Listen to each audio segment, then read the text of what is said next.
Never did the Jewish people leave Israel voluntarily, and there were places they never left at all. Throughout the Middle Ages until modern times, when they could, they returned, as they'd returned from Egypt and from Babylon. Judah Halevi set sail to go there in 1140, though we don't know if he reached his destination. Maimonides and his family went there in 1165, though they were unable to stay in a land ravaged by the Crusaders. Nachmanides went in 1267 and revived the Jewish community in Jerusalem. In the 15th and 16th centuries, Jews came from Spain and Portugal. The community in Tzfat became a world center of Jewish scholarship and mysticism. And then in the 17th century, they came from the Ukraine after the massacres of 1648. In the 18th century, disciples of both the Baal Shem Tov and the Vilna Gaon made their way to the land. And in the 19th century, Aliyah became not a pilgrimage of the few, but a movement of the many. Jews never relinquished the dream of return. Wherever they were, they prayed about Israel and facing Israel. The Jewish people was the circumference of a circle at whose center was the Holy Land and Jerusalem, the holy city. For centuries, they lived suspended between memory and hope, sustained by the promise that one day God would bring them back. Here's a song whose words were written in Tzfat in the 16th century by the Jewish mystic Rabbi Eliezer Azikri. It's one of the most beautiful poems in Hebrew literature, a song of the love between Israel and God, Yedid Nefesh, beloved of the soul.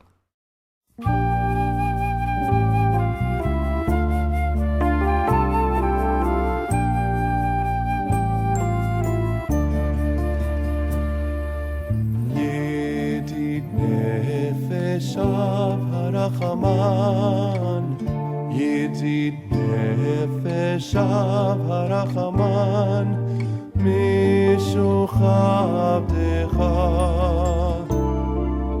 Eretzonecha,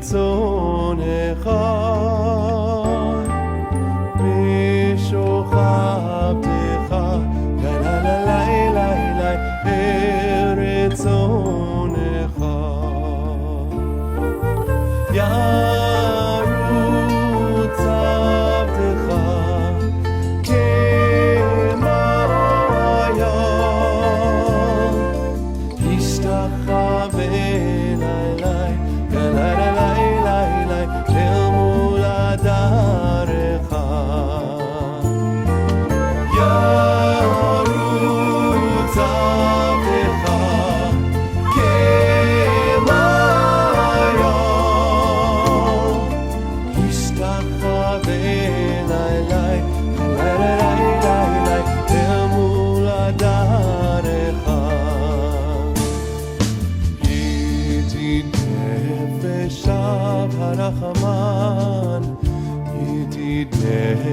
Shav Harachaman, Mishochav Decha, Eretzonecha, Mishochav Decha, Ya la la la la la, Eretzonecha, Ya Rutzav Decha.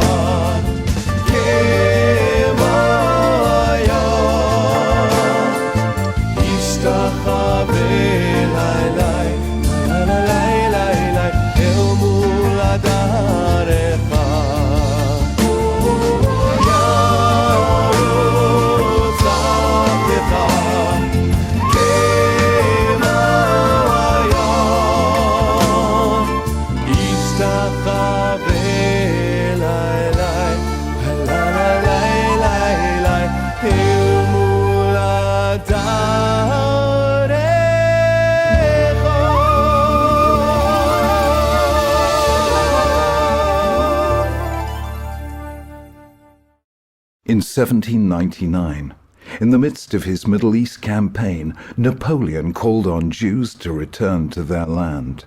And during the 19th century, the great age of European nationalism, others began to think that way too.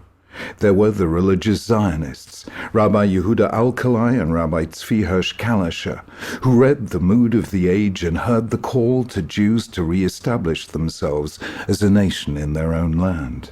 There were Christian visionaries, statesmen like Lord Palmerston and Lord Shaftesbury, who felt likewise. In 1876, the Victorian writer George Eliot wrote one of the first Zionist novels, Daniel Deronda. Then, a disturbing new phenomenon began to appear. The European Enlightenment was supposed to end the prejudices of the past, but it didn't. A new and deadly prejudice was born. In 1879, it was given a name: anti-Semitism. And now a third voice began to be heard, from Judah Lev Pinsker after the 1881 Russian pogroms, and Theodor Herzl after the Dreyfus trial in France in 1895, warning that Europe was becoming unsafe for Jews. So an ancient dream and a contemporary nightmare came together, calling Jews back to the land of their beginnings, just as the prophet Isaiah had said 27 centuries earlier. In that day, a great shofar will sound, and those who are perishing in exile will come and worship God on the holy mountain in Jerusalem. Here are those words, sung by one of the great Jewish musicians of the 20th century, the late Reb Shlomo Carlebach. והיה ביום ההוא, והיה ביום ההוא, איתו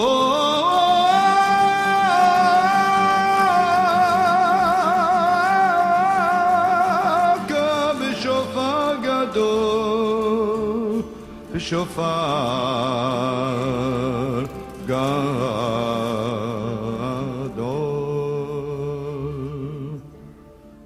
ובאו העובדים בארץ אשור, והנידחים בארץ מצרים. ובאו העובדים בארץ אשור, והנידחים בארץ מצרים. והשתחוו להשם